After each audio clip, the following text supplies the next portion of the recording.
When Jesus had crossed again in the boat to the other side, a great crowd gathered round him, and he was by the lake.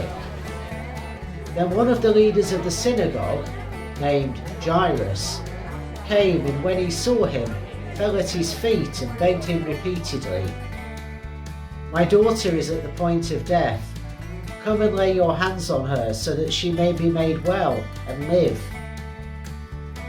So he went with him. And again a large crowd followed him and pressed in on him. Now there was a woman who had been suffering from hemorrhages for 12 years.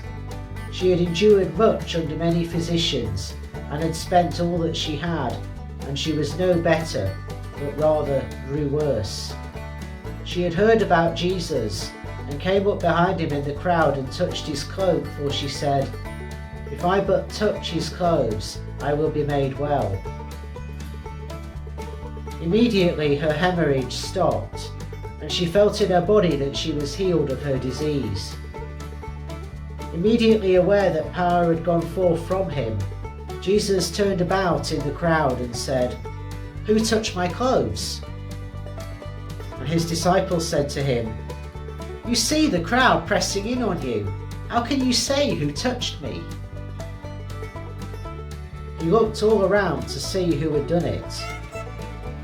But the woman, knowing what had happened to her, came in fear and trembling, fell down before him, and told him the whole truth. He said to her, "Daughter, your faith has made you well. Go in peace and be healed of your disease." While he was still speaking, some people came from the leader's house to say, "Your daughter is dead. Why trouble the teacher any further?" But, overhearing what they said, Jesus said to the leader of the synagogue, "Do not fear, only believe." He allowed no one to follow him except Peter, James, and John, the brother of James. When they came to the house of the leader of the synagogue, he saw a commotion, people weeping and wailing loudly.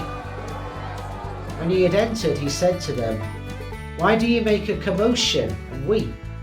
The child is not dead, but sleeping." And they laughed at him.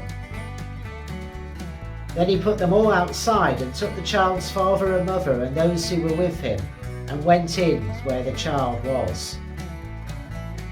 He took her by the hand and said to her, "Talitha, come," which means, "Little girl, get up." And immediately the girl got up and began to walk about. She was 12 years of age. At this they were overcome with amazement. He strictly ordered them that no one should know this, and told them to give her something to eat.